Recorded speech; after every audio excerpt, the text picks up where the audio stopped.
Hello guys, आज हम बात करेंगे संसद के बारे में। राघव चड्ढा जी ने क्या बात करी है और आगे आप वीडियो में देख सकते हैं। उन्होंने आम आदमी के बारे में क्या बोला है और बढ़ती महंगाई के बारे में उन्होंने क्या बात रखी है। देखिए आगे वीडियो में। वादा था कि हवाई चप्पल वालों को हवाई जहाज की सैर कराई जाएगी।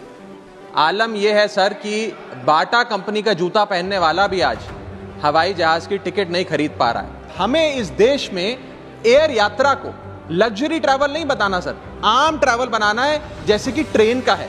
एक साधारण सी पानी की बोतल जो 20 रुपए की बाजार में मिलती है, वो एयरपोर्ट के भीतर जाकर फूड आउटलेट पे 100 रुपए की मिलती है। 1 केजी अगर एक्सेस बैगेज हो जाए तो फ्लाइट आपसे हजारों रुपए का किराया वसूलती है, लेकिन कई घंटों के डिले के लिए क्या फ्लाइट हमें कॉम्पनसेट करती है? जो हाल है बस अड्डों का, वही तस्वीर आती है एयरपोर्ट से।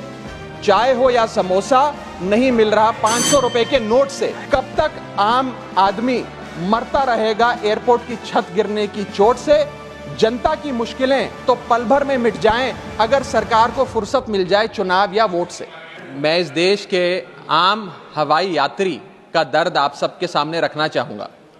सर, वादा था कि हवाई चप्पल वालों को हवाई जहाज की सैर कराई जाएगी। आलम यह है सर कि बाटा कंपनी का जूता पहनने वाला भी आज हवाई जहाज की टिकट नहीं खरीद पा रहा है। Economy class is no more economical sir. मैं आज इस सदन में बहस पे आने से पहले अपने फोन पर फ्लाइट के रेट चेक कर रहा था सर। अगर कल मुझे दिल्ली से बंबई जाना हो तो टिकट 14,000 रुपए की है, वन वे की सबसे सस्ती टिकट। दिल्ली से पटना जाना हो तो 12,000 रुपए की टिकट, दिल्ली से बैंगलोर जाना हो तो 16,000 रुपए की टिकट। और सर वो छोड़िए, संडे के दिन यानी कि परसों मैं अपने क्षेत्र पंजाब से दिल्ली आया, मोहाली एयरपोर्ट से, चंडीगढ़ एयरपोर्ट से मैंने फ्लाइट ली और दिल्ली पहुंचा। उस फ्लाइट की टिकट 14,500 रुपए की थी। हम सांसदों को तो फ्लाइट की रीइंबर्समेंट मिल जाती है सर, आप उस आम नागरिक का सोचिए जो इस स्काई रॉकेटिंग एयर प्राइसेस से जूझ रहा है। और एक और दिलचस्प चीज है, एक ही सेक्टर की, एक ही दिन की सेम एयरलाइन जो अलग अलग समय पर उड़ती है, उसके भी रेट अलग है। आपको सुबह 10 बजे दिल्ली से बंबई जाना, उस एयरलाइन से उस तारीख पे आपको एक रेट मिलता है।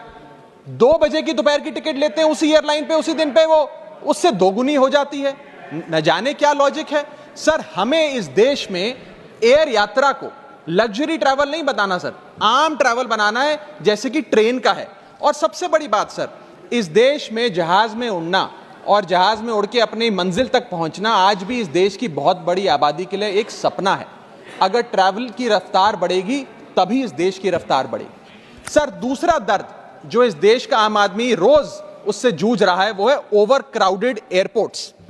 सर, आज हमारे देश के एयरपोर्ट्स बस अड्डे जैसे बन गए हैं। बस अड्डों से बदतर हालत, बदतर व्यवस्था देश के एयरपोर्ट्स पर है सर।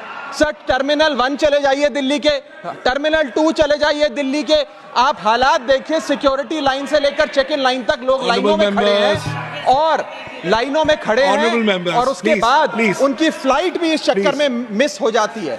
एक मुसाफिर सही समय पर फ्लाइट नहीं पकड़ पा रहा क्योंकि वो बेचारा चेक इन और सिक्योरिटी लाइन में ही फंसा रहता है। इतने ओवर क्राउडेड एयरपोर्ट्स आज हमारे देश के बन चुके हैं। सर, आज यात्री का तीसरा दर्द, Honorable members, please let the honorable members speak. Please. Sir, बोलने दीजिए। No, honorable members, please, honorable members. माननीय सदस्य, मेरा समय जा रहा है। Please let him speak. Sir, आज एयरपोर्ट्स पर खाना इतना महंगा है, बाजार के मुकाबले 2 गुना 3 गुना दाम है। एक साधारण सी